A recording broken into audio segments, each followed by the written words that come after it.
Hello friends, welcome back to our own channel. तो इस video के अंदर हम मिड कैप निफ्टी को देखने वाले हैं, जिसके मंडे को एक्सपायरी है।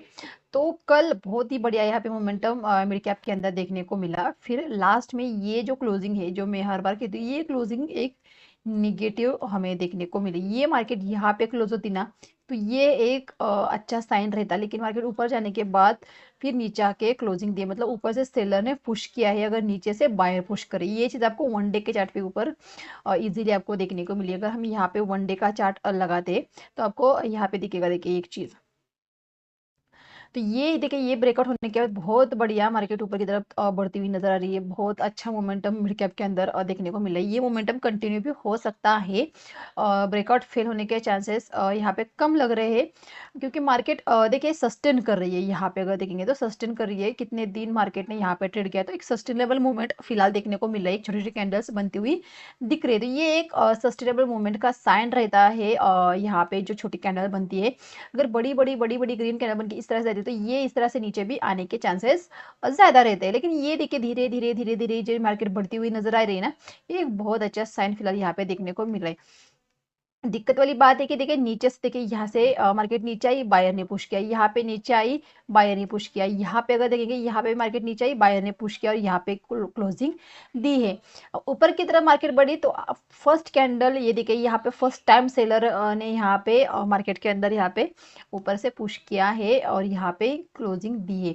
तो फिलहाल अगर डे के चार्ट्स के हिसाब से क्लोजिंग फिलहाल एक अच्छे लेवल पे हुई है। यहाँ से फिर से इस तरह से बढ़ने को भी बढ़ सकती बढ़ सकती है मार्केट। लेकिन ये देखिए, इस रेंज के अंदर अगर आ जाएगी ना, फिर से एक वोलेटाइल फिर ये यहाँ पे हो जाएगी। ये 40 पॉइंट, ये एक ऐसे पॉइंट रहेंगे जो मार्केट के लिए मेक और ब्रेक करेंगे। इसके नीचे मार्केट बियरिश हो सकती है, इसके नीचे मार्केट बुलिश रह सकती है। फिर इस तरह से हमें चार्ट देखने को मिले। यहाँ पे अगर एक रेड कैंडल बनेगी तो फिर मार्केट इस तरह से फिर यहाँ पे भी आ सकती है। तो ये दो पॉसिबिलिटीज यहाँ पे देखने को मिले। लेकिन फिलहाल अगर वनडे के चार्ट को देखते हैं, तो यहाँ पे फिलहाल मार्केट पॉजिटिव ही देखने को मिल रही है। फिलहाल कोई भी यहाँ पे निगेटिव वनडे के चार्ट के ऊपर साइन नहीं देखने का। हाँ, 5 मिनट के चार्ट के ऊपर यहाँ पे जो क्लोजिंग हुई है वो थोड़ी सी निगेटिव देखने को मिल रही है। लेकिन यहाँ पे ट्रेंड निगेटिव नहीं हुआ है। क्लोजिंग यहाँ पे अगर निगेटिव हुई है, नीचे की तरफ आके क्लोज किया, ये एक खराब क्लोजिंग कहेंगे हमें इसे, एक बढ़ती हुई मार्केट के अंदर। लेकिन मार्केट का ट्रेंड अभी भी अप है।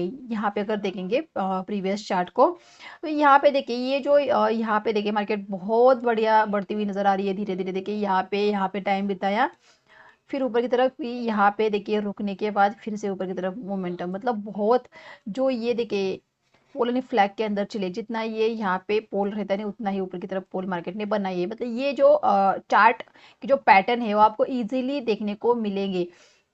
तो आपको सिर्फ मैंने क्या की थी, आपको हर बार आपका ऑब्जर्वेशन बहुत अच्छा होना चाहिए। मार्केट के अंदर आपको पैटर्न दिखने चाहिए, किस तरह से पैटर्न बनते हैं, कहाँ पे पैटर्न बनने पर उसकी सक्सेस होने के, मतलब फेल होने के चांसेस कम रहते हैं। तो ये चीज़ें आपको धीरे धीरे धीरे धीरे आपको चार्ट के ऊपर देखने को मिलेगी। आपको उस चीज़ को समझना होगा, तभी एक सही पैटर्न के ऊपर, सही जगह पे ऊपर वहां पे आप ट्रेड ले पाओगे। देखिए, कैंडलस्टिक पैटर्न आना मतलब ये नहीं कि आपने तो बहुत सारे कैंडल्स सीख लिए, मुझे तो सब पता है, लेकिन फिर भी लॉस होता है। क्यों? क्योंकि कैंडल का इंपॉर्टेंस तभी बनता है जब वो सही जगह पे बन जाए, या पैटर्न भी सही जगह पे वहां पे बन जाए। तो फिलहाल अगर यहाँ पे देखें, तो ये एक जैसे ये रेंज है, इस रेंज के नीचे मार्केट, फिर मार्केट के पास ये एक नीचे की तरफ सपोर्ट आता है, मतलब 1100 11,300 का। मतलब अगर बात करते हैं, ये जो 40 पॉइंट है, इसके अंदर मार्केट आएगी। मार्केट अगर इसके अंदर आएगी तो डेफिनेटली इस बॉटम तक आ सकती है। मतलब ये देखिए, इस तरह से ये एक, फिर इस तरह से एक पैटर्न यहाँ पे बनता हुआ दिख सकता है, जिसे हम निगेटिव पैटर्न भी कह सकते हैं, जो देख सकते हैं हेड एंड शोल्डर जो यहाँ पे, तो ये बनता हुआ दिख सकता है। लेकिन मार्केट यहाँ से अगर लौटेगी तो ये इस तरह से फिर से अपने हाई को ऊपर की तरफ, मतलब जिस तरह से ये पोल बना है ना, उसी तरह से ऊपर की तरफ फिर से एक पोल बन सकता है। मतलब फिर से ये पैटर्न इस तरह से चलता हुआ भी दिख सकता है।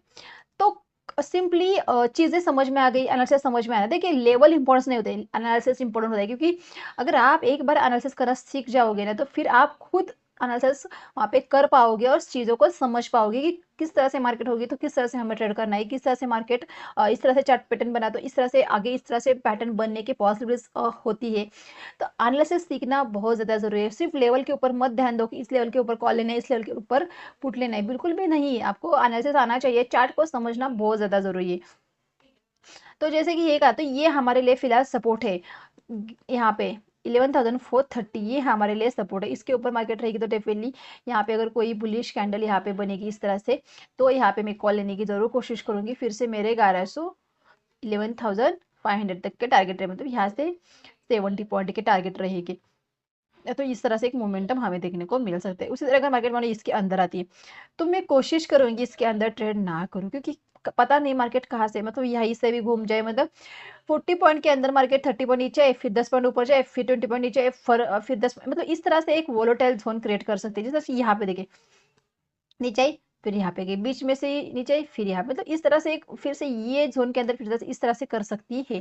तो इस जोन के अंदर मैं कोशिश करूंगी मार्केट को अवॉइड करने की। मैं तो या इसके ऊपर ट्रेड करूंगी या तो फिर इसके नीचे में ट्रेड करूंगी। ये मानो इसके यहाँ से मार्केट अगर नीचे आती है, मार्केट अगर यहाँ से नीचे आती है और फिर से यहाँ पे रिटेस्ट करके इस तरह से आती है, तो मैं यहाँ पे पी की पोजीशन लेना चाहूंगी। क्योंकि देखिए एक्सपायरी के दिन हमें बेस्ट ट्रेड ढूंढनी होती है। जरूरी नहीं है कि आपको ट्रेड करना ही करना है। अगर नहीं हमारे लेवल के आसपास आ रही है, हमारे एनालिसिस के हिसाब से नहीं मार्केट चल रही है, तो उस दिन मार्केट को अवॉइड करो। क्योंकि अगर अवॉइड नहीं करोगे तो लॉस करोगे। तो लॉस करने से अच्छा है भाई अवॉइड करो। नहीं समझ में आ रही है, नहीं हमारे एनालिसिस के हिसाब से चल रही है, हमारे लेवल नहीं काम कर रहे, तो ठीक है, एक दिन छोड़ देगी मार्केट, कल फिर से ट्रेड करेंगे। मार्केट कहीं नहीं जा रही है, मार्केट यहीं पे रह रही है।